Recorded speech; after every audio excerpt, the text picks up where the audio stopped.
Hello everyone, আশা করি তোমরা সকলে ভালো আছো।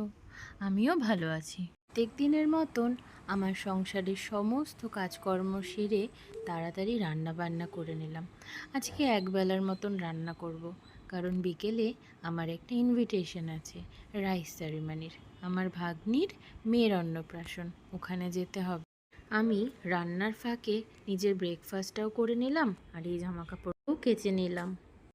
আমার শাড়ি, ছেলের জামা, হাজব্যান্ডেরটা সব রেডি করে রেখেছি, কারণ বেরোনোর টাইমে না ভীষণ তাড়াহুড়ো লেগে যায়। নাও, আমরা এখন বাড়ির থেকে বেরিয়ে পড়েছি পারুলিয়ার উদ্দেশ্যে। আজকে আমাদের যেখানে অনুষ্ঠান সেটা পারুলিয়াতে, আমার ভাগ্নির ওখানেই বিয়ে হয়েছে। তো সেখানেই আমরা সবাই মিলে যাচ্ছি। দেখো, চলেও আসলাম। দেখতে দেখতে আমরা পৌঁছে গেলাম আমাদের মেন ভেন্যুতে। এখানে ঢুকেই দেখছি মোটু আর পাতলুকে। প্রত্যেকটা বাচ্চার ভীষণ পছন্দের কিন্তু কার্টুন ক্যারেক্টার, তাই না? আমার ছেলেরও ভীষণ পছন্দের। এবার আমরা মেন যেখানে প্রোগ্রাম সেখানে চলে এসেছি।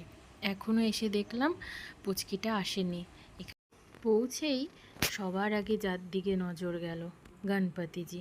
কত সুন্দর লাগছে দেখো। ওই দেখো, চলে এসেছে আমার ভাগ্নি আর তার রাজকুমারী। অনেক ছোট্ট বাচ্চা তো, তাই ও টাইমে পৌঁছাতে পারেনি।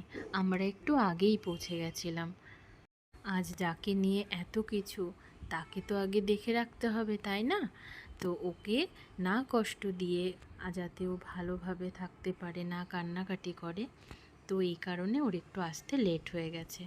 সোজা চলে আসলাম খাবার জায়গায়। আমাদের ফিরতে হবে, কাল থেকে আমার ছেলের এক্সাম। আমি না আসলেই নয়, জোর করে আমাকে নিয়ে আসা হয়।